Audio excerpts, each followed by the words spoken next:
Premier lundi du mois d'octobre, la Journée mondiale des Nations Unies de l'habitat est célébrée chaque année le premier lundi d'octobre pour réfléchir à l'état des établissements humains et aux droits des personnes à un logement suffisant. À suivre dans cette édition le message du gouvernement livré à la faveur de cette célébration.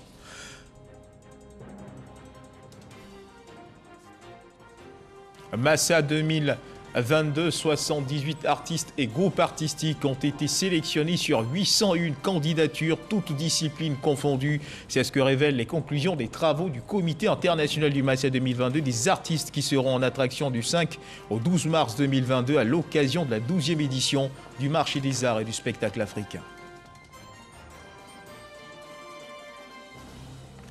Les avions militaires français n'ont plus le droit de survoler le ciel algérien pour rejoindre ou quitter la région du Sahel où sont déployées les troupes de l'opération Barkhane.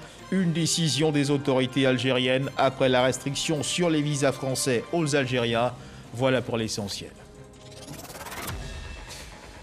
Oui, bonjour à tous. Ce lundi 4 octobre 2021, le monde entier célèbre la Journée mondiale de l'habitat. L'idée qui accompagne la célébration de cette journée est de fournir un logement décent au plus grand nombre de ménages dans les villes du monde. Pour l'occasion, le ministre de la Construction, du Logement et de l'Urbanisme a livré le message du gouvernement. Le reportage de Cheikh Koné. Considérer les villes comme partie intégrante des solutions recherchées dans la lutte contre le changement climatique, c'est ce sur quoi repose cette 36e édition de la Journée mondiale de l'habitat, célébrée tous les premiers lundis du mois d'octobre. Le thème retenu pour la présente édition par l'Organisation des Nations Unies pour l'habitat est « Accélérer l'action urbaine pour un monde sans carbone ». Un thème qui à lui seul résume toute la complexité de la problématique du développement urbain. Un thème qui, aussi et surtout, sonne comme une interpellation à mener des actions urgentes et une invitation à lutter contre un certain nombre de phénomènes. Phénomènes qui sont la pollution atmosphérique, qui constitue une agression quasi permanente pour les citadins, l'augmentation de la température terrestre, qui provoque entre autres la montée du niveau des eaux, la croissance du nombre d'événements climatiques violents, tels que les inondations, les sécheresses ou les tempêtes. Tous ces phénomènes ont un impact de plus en plus grand sur les services de base rendus par les villes, les infrastructures, le logement, ainsi que sur les sources de revenus et la santé des populations. De nombreuses villes dans le monde font beaucoup d'efforts en la matière en utilisant des sources d'énergie renouvelables, des techniques de production plus propres et en mettant en place des dispositifs réglementaires plus adaptés. La Côte d'Ivoire n'est pas en reste. Le gouvernement, qui a pleine conscience des nombreux défis à relever, s'emploie à faire face à ces faiblesses. C'est ainsi que depuis 2012, des travaux d'envergure sont entrepris pour résoudre de manière durable le déficit en logements sociaux. Dans la même dynamique, le gouvernement s'attelle à réaliser de nombreuses infrastructures routières qui permettent une mobilité urbaine plus aisée. Des aires végétalisées, des trottoirs et des terre-pleins centraux permettent d'embellir les espaces urbains tout en luttant contre les émissions de gaz à effet de serre. Ces efforts du gouvernement ivoirien, à en croire le ministre Bruno Nabagné-Koné, permettront d'éviter ou de réduire les effets du climat sur la vie des habitants des villes ivoiriennes, tout en faisant de celles-ci des endroits qui contribuent à leur bien-être individuel et collectif. Un accord complémentaire entre l'État de Côte d'Ivoire et la Fondation pour les parcs et réserves a été signé vendredi dernier à l'immeuble Siam au Plateau. Un accord qui s'inscrit dans le cadre de la réduction des émissions de gaz à effet de serre. Ce sont environ 25 milliards de francs CFA de carbone que la Banque mondiale s'engage à acheter à la Côte d'Ivoire. Jean-Jacques Kwame-Ala. Le programme de réduction des émissions de gaz à effet de serre autour du parc national d'Itaï a été approuvé par la Banque mondiale en 2019. C'est pour l'opérationnalisation de ce programme que l'État, représenté par le ministre de l'Économie et des Finances et la Fondation pour les parcs et réserves de Côte d'Ivoire, ont signé cet accord complémentaire. L'accord finalise le contrat d'achat portant sur un volume prévisionnel de 10 millions de tonnes de carbone au prix unitaire de 5 $ la tonne, soit environ 25 milliards de francs CFA au profit des bénéficiaires du programme. Il s'agit des communautés rurales riveraines et les structures étatiques en charge de la gestion des forêts et parcs. Ce programme est un nouveau mécanisme de marché qui pourrait être source d'incitation de nos populations et un vecteur de revertissement de notre pays qui connaît ces dernières années un fort recul de son capital forestier. Le gestionnaire financier du projet est la Fondation pour les parcs et réserves de Côte d'Ivoire. Le ministre de l'Économie et des Finances a précisé qu'une contrepartie évaluée à 1,2 milliard est attendue de l'État pour la prise en charge des activités de coordination et de suivi du programme. Cet important programme permet aujourd'hui à la Côte d'Ivoire de faire partie des 6 premiers pays à s'engager résolument dans les transactions carbone avec la Banque mondiale. Ce satisfecit ne doit pas nous faire perdre de vue la nécessité de maintenir le cap. C'est pourquoi j'invite chaque acteur à œuvrer résolument dans le sens de l'atteinte de l'objectif commun. Le programme de réduction des gaz à effet de serre autour du parc national de Taï va durer 5 ans. 5 régions sont concernées: Cavali, Boclé, Guémon, Nawa et San Pedro. Et l'actualité, c'est aussi cet appel lancé par le ministre-gouverneur du Denguélé, Gaoussou Touré, aux fils et filles de cette région résidant dans le district du Bassa-Sandra.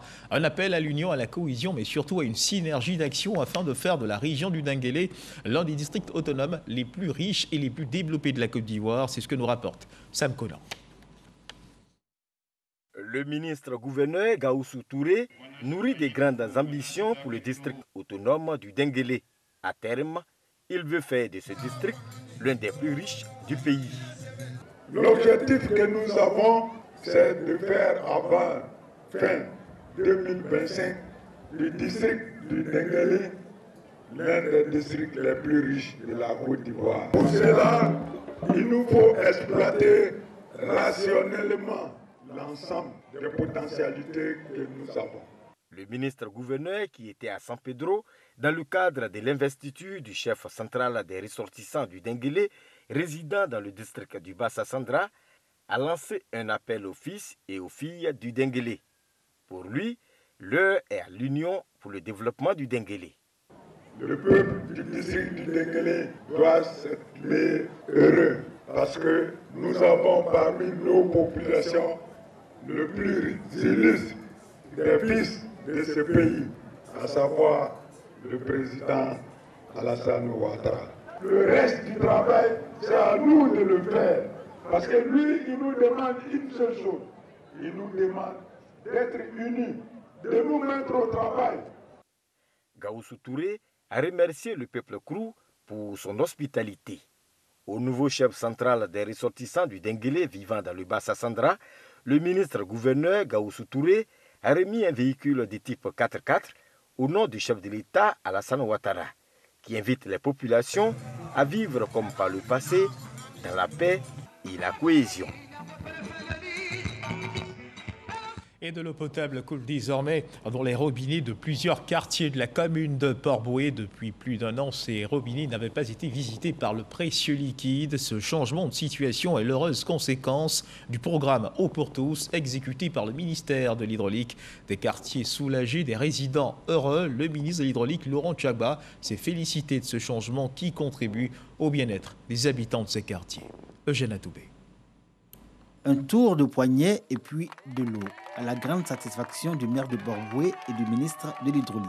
Ce geste simple, hommes, femmes et enfants du quartier Jean Folly dans la commune de Port-Bouët peuvent le répéter à l'envi dans leurs habitations respectives. Des travaux d'adduction en eau potable y ont été réalisés dans le cadre du programme Eau pour tous. Et à la faveur de branchements sociaux, les ménages se sont procurés leur compteur d'eau. Aujourd'hui, l'approvisionnement en eau potable a trouvé une réponse satisfaisante dans le quartier Hier sans eau de la commune de Port-Bouët. L'exercice 2021, nous avons voté un budget de 100 millions de francs CFA pour contribuer à l'adduction d'eau potable. C'est une véritable bouffée d'oxygène pour non seulement nos concitoyens, mais surtout pour notre conseil municipal. Je voudrais vraiment remercier le ministre et le gouvernement. L'Office national de l'eau potable, ONEP, et la SODECI, partie prenante dans l'exécution du programme Eau pour tous, indiquent que pour la satisfaction des populations de Port-Bouët, l'État a financé 137 km de linéaire et posé 10 433 branchements. Le ministère de l'Hydraulique indique qu'il reste 30% à combler en termes de taux d'exécution du programme Eau pour tous dans la commune de Port-Bouët. Il y a des quartiers qui ne sont pas encore touchés. D'ici les 3 à 4 mois qui restent pour la fin de l'année, nous pouvons terminer les travaux avec la célérité dans le travail de notre partenaire, la SODECI et l'Office national de l'eau potable. Le programme Eau pour tous, à ce jour, est crédité d'un taux d'exécution de 70%. 1 600 000 habitants seront touchés à terme dans 155 quartiers de la ville d'Abidjan et sa périphérie. Voilà le gouvernement qui est à la tâche pour permettre à tous les ménages de bénéficier d'eau potable. Le gouvernement qui est aussi à la tâche dans la lutte contre la Covid-19, assure l'évolution de la maladie dans notre pays.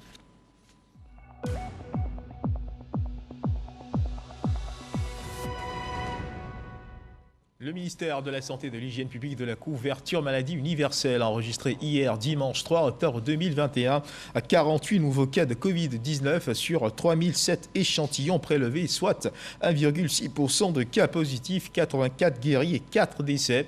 À la date donc du 3 octobre 2021, la Côte d'Ivoire, notre pays, compte donc 60 424 cas confirmés, dont 58 296 personnes guéries, 640 décès et 1488 cas actifs. Le nombre total d'échantillons est de 1 025 755. Le 2 octobre, 23 469 doses de vaccins ont été administrées, soit un total de 2 270 565 doses du 1er mars au 2 septembre.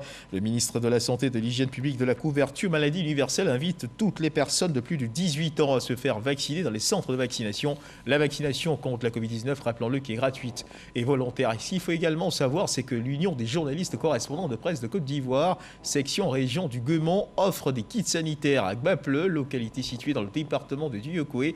Objectif de ce don, contribuer à l'amélioration des conditions de vie des populations. Un reportage que vous pourrez suivre dans nos prochaines éditions. Du côté de l'enseignement supérieur, ils sont heureux, ces étudiants diplômés de l'école africaine des métiers de l'architecture et de l'urbanisme, après 5 ans de formation au métier de l'architecte, au métier d'architecte d'urbanisme et de gestionnaire urbain. Ils ont reçu leur diplôme. C'était dans la commune de Cocody. Reportage signé Eugène Atoubé. Devant leurs parents, amis et connaissances, ils vivent un instant de bonheur. Une dizaine d'étudiants sortis de l'EAMO, École africaine des métiers de l'architecture et de l'urbanisme de Lomé au Togo. Des boursiers de l'État de Côte d'Ivoire, de retour au pays, munis de leur diplôme après 5 années de formation. Ils font désormais partie du cercle des architectes, urbanistes et spécialistes de la gestion urbaine en Côte d'Ivoire. Nous nous sentons prêts à embrasser cette carrière d'architecture et qui nous permet aujourd'hui de pouvoir montrer ce que nous avons pu apprendre durant ces 5 dernières années. Nous voudrons donc les encourager et les orienter, les exhorter à pouvoir tenir bon et pouvoir mettre en pratique tout ce qu'ils ont reçu comme formation à l'école pour que cela fasse du bien à la population. L'EAMO est une école interafricaine de type supérieur classée parmi les plus prestigieuses écoles d'architecture en Afrique. On y entre sur concours et on en sort muni d'un diplôme en architecture, urbanisme ou gestion urbaine. C'est toujours une fierté pour la Côte d'Ivoire de pouvoir bénéficier de nouvelles compétences des bâtisseurs de villes où il fait bon vivre. Nous encourageons ces étudiants à continuer, à persévérer. Il y a beaucoup d'architectes, mais du côté de la gestion urbaine et de l'urbanisme, les pas traînent encore. La Côte d'Ivoire attend des diplômés de l'EAMO de la promotion 2020 qu'ils apportent leur savoir-faire pour l'amélioration du cadre de vie en Côte d'Ivoire et des étudiants qui y entrent, qu'ils soient des urbanistes ou des spécialistes en gestion urbaine. L'émission Variétoscope, rendez-vous culturel annuel de vacances de la radio-télévision ivoirienne, a connu son apothéose le 25 septembre dernier. 5 groupes étaient en compétition pour la finale. C'est le groupe jeunesse LDK de Danané qui a été déclaré vainqueur de l'édition 2021. La deuxième place est revenue au Badema Flat Samatigila, 2 millions de francs CFA offerts aux vainqueurs par la RTI et une ambulance médicalisée offerte par le Premier ministre Patrick Hachi. Parrain de cette édition, nous Sangaré, Walter Amadou Ouattara.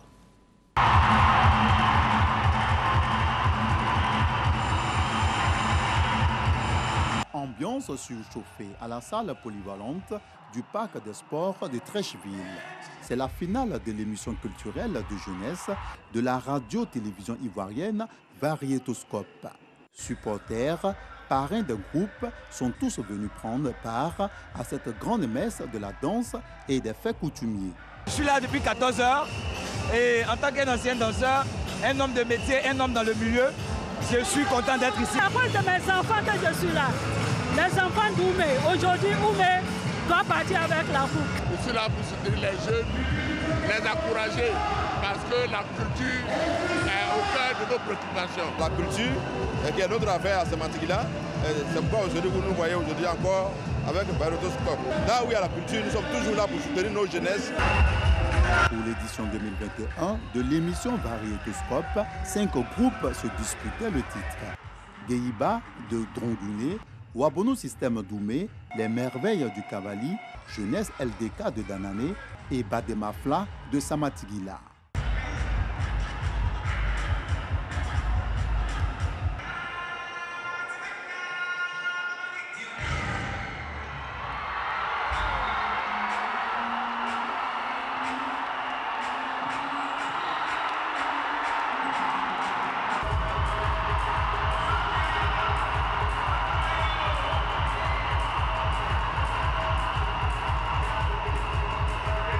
En 5 minutes, c'est le temps donné aux différents groupes pour faire montre de leur savoir-faire en matière de chorégraphie et de faits coutumiers.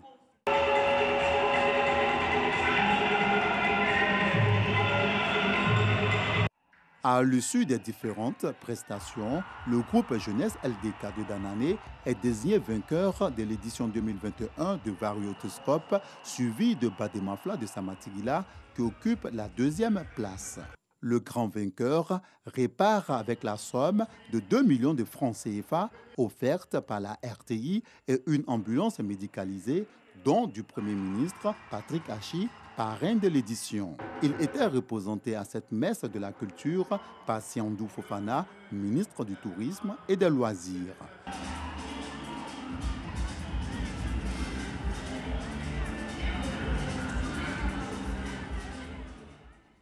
Voilà, et la fête qui fut belle à Variétoscope édition 2021. On continue de parler de culture dans ce journal. Massa 2022, ce sont 78 artistes et groupes artistiques qui ont été sélectionnés sur 801 candidatures, toutes disciplines confondues. C'est ce que révèlent les conclusions des travaux du comité international du Massa 2022. Remise officielle de ces conclusions à la ministre de la Culture, de l'Industrie, des Arts et du Spectacle, Arlette Badoum-Guessant. Des artistes qui seront en attraction du 5 au 12 mars 2022 à l'occasion de la 12e édition du marché des arts et du spectacle africain.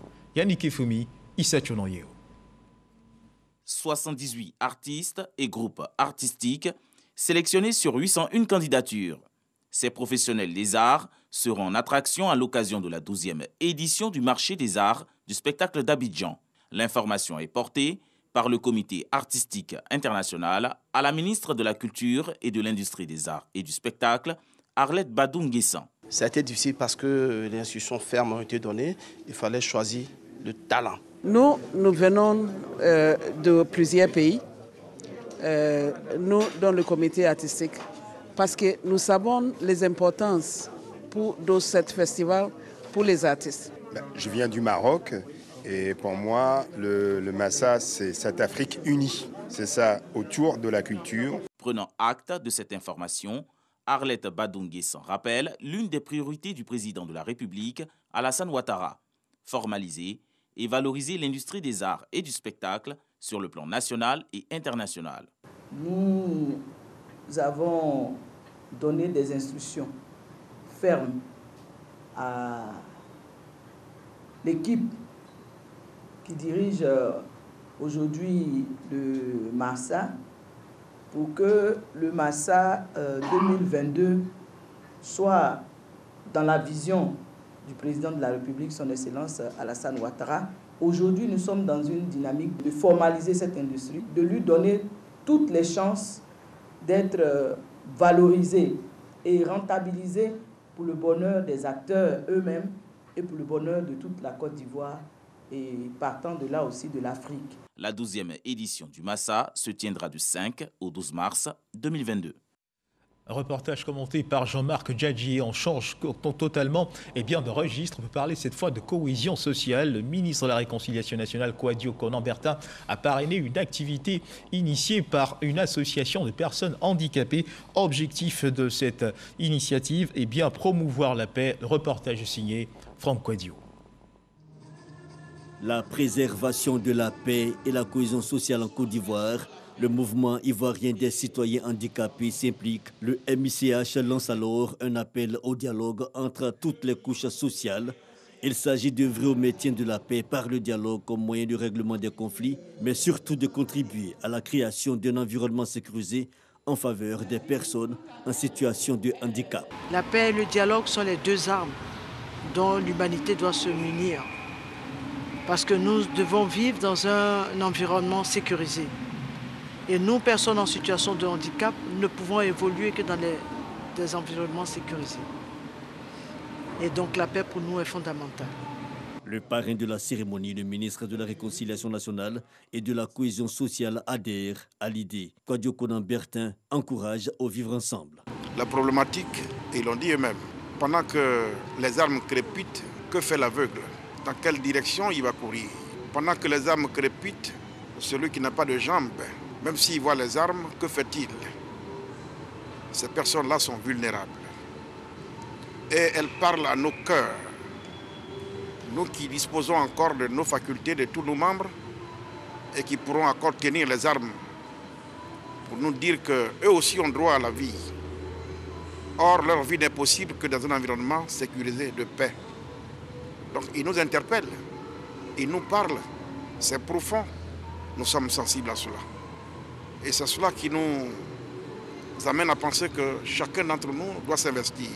Dans la dynamique, le mouvement ivoirien des citoyens handicapés, MICH, créé en août 2011, procédera à un planting dit planting de l'arbre de la paix sur le thème « Pas de paix sans développement, pas de développement sans la paix » à Yamoussoukro, le 3 octobre 2021.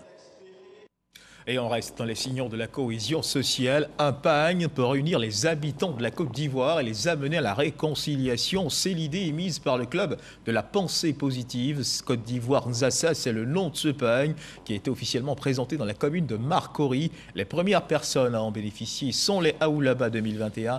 L'idée, c'est que tous les Ivoiriens puissent le porter à la faveur du 15 novembre, journée de commémoration de la paix. Théodore Zouzou, Franck Quadio. Ce pagne est nommé Côte d'Ivoire Nzassa, une trouvaille du club de la pensée positive dirigé par Médard Kouassi, chercheur spiritualiste et médecin holistique. Côte d'Ivoire Nzassa met en union à travers ses motifs le Bogolan Sénoufo, le pagne Baoulé des Akans, le Kamandje Gourou, le pagne Dida, le Nigboli Loukui et celui des Yakuba du peuple dans une unité dans la diversité. Si dans un groupe de personnes, ils portent le même habit spirituel, ils s'entendent bien. Donc c'est cette retranscription spirituelle que je reproduis aussi, à part la composition des 5 grandes religions, que je retranscris dans ce pagne pour créer la cohésion, pour créer l'entente. À l'honneur, les Aoulaba 2021, ces beautés féminines, selon les critères typiquement africains et leurs saraman ou dauphines, sont ici mises en mission pour promouvoir cet outil de réconciliation auprès des populations. C'est un grand plaisir pour cet honneur qu'il me fait, voilà, d'être celle-là même qui reçoit en premier ce pagne pour commémorer la journée de la paix. Je vais mener cette mission à bien parce que notre pays a vraiment besoin de paix. En tant qu'Aoulaba Côte d'Ivoire, nous faisons la promotion des pagnes. Donc je pense que je porterai ce pagne qui a 5 diversités. Au travers de ce pagne, je peux aller à l'ouest, au nord, au sud, les 4 points cardinaux de la Côte d'Ivoire. Le souhait de Médard Kouassi, le concepteur, est que la Côte d'Ivoire Nzassa soit le pagne du 15 novembre prochain, journée de la paix. Son ambition, créer un sentiment d'appartenance à une même fratrie pour mieux désarmer les cœurs. C'est un gage de cohésion sociale. Dans le cadre de son évangélisation au milieu rural, la fondation Le Désert Revêti a initié un festival pour faire la promotion de la parole de Dieu en milieu rural. Ce festival a pour objectif de porter la parole de Dieu dans les différentes contrées de la Côte d'Ivoire, occasion saisie par cette fondation pour mener des actions de portée sociale en faveur des populations des zones rurales. Jean-Marc Djogi. Espace La Parole à Angré, dans la commune de Cocody. Une ambiance aux couleurs d'adoration, de louange et de prière.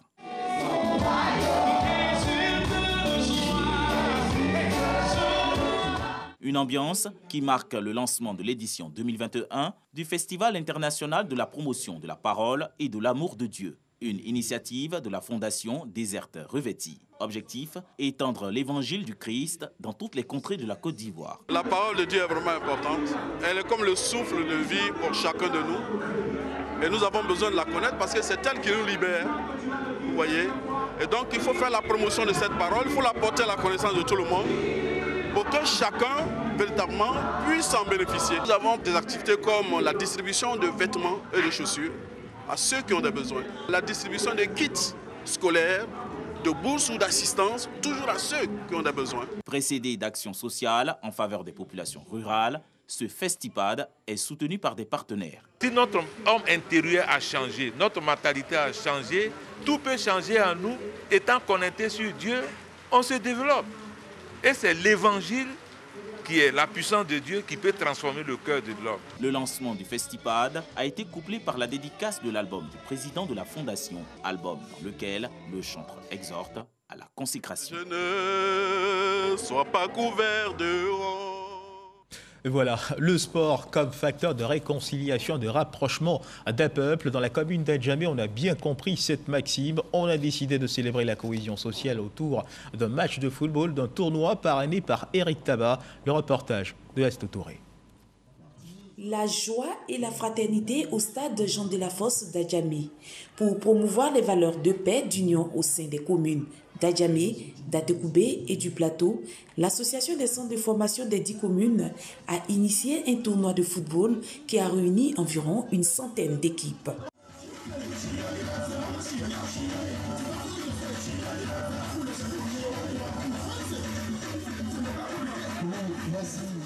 Le tournoi est placé sous le signe de la solidarité, le renforcement, l'épanouissement des jeunes et la paix. Il fallait qu'on trouve une période où vraiment on pouvait mieux s'exprimer.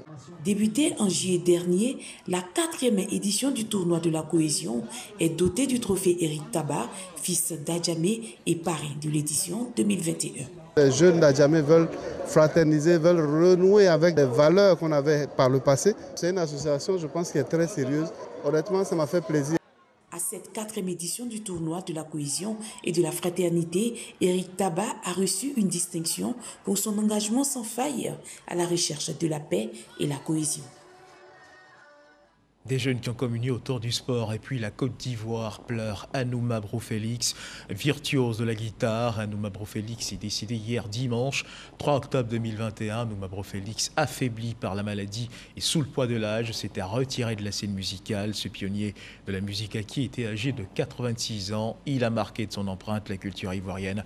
Anouma Bro-Félix compte plusieurs albums à son actif. Repos à l'âme de l'artiste. Et puis, nous le disions à l'entame de cette édition, dans les titres, l'Algérie a fermé son espace aérien aux avions militaires français qui l'empruntent d'habitude pour rejoindre ou quitter la région du Sahel où sont déployées les troupes de l'opération Barkhane. C'est ce qu'a indiqué hier dimanche un porte-parole de l'état-major français.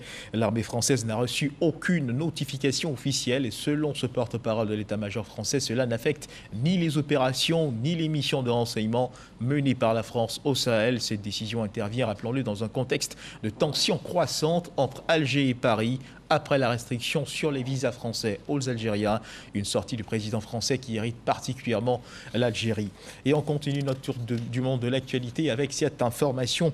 Abiy Ahmed en Éthiopie. Le Premier ministre Abiy Ahmed a été investi pour un nouveau mandat de 5 ans. Le Premier ministre dont le parti de la prospérité a remporté une victoire écrasante. En juin dernier a été donc investi ce lundi par le président de la Cour suprême, Meyassa Chenafi, pour un nouveau mandat de 5 ans. Son gouvernement fait face, rappelons-le, à d'énormes défis, parmi lesquels l'enlisement de la guerre au Tigré, entamé notamment il y a 11 mois. Il est à noter que le Premier ministre éthiopien a introduit un certain nombre de réformes dans son pays après son entrée en fonction en avril 2018. Et puis du côté du Japon, le nouveau Premier ministre japonais a été investi également ce lundi à 4 octobre par le Parlement, élu mercredi dernier à la tête du parti conservateur au pouvoir, le PLD. Fumio Kishida, âgé de 64 ans, remplace Yoshihide Suga à son poste alors que la campagne pour les élections législatives prévues pour novembre doit bientôt s'ouvrir.